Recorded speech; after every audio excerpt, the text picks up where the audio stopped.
Hello everyone, in this video we will learn how to install a downloaded software in Windows. So installation it means that you are making the program ready for execution. To learn in more details, you can come back here later.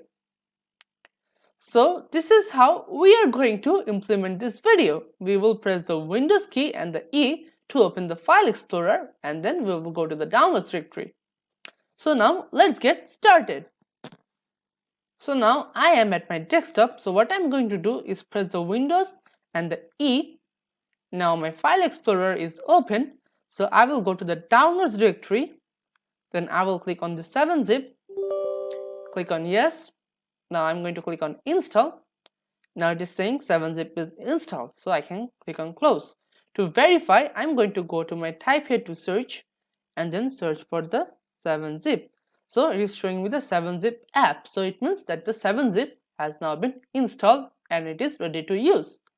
So now let's have a look at the summary.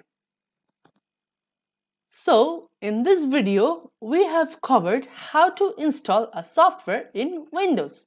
Thank you for watching.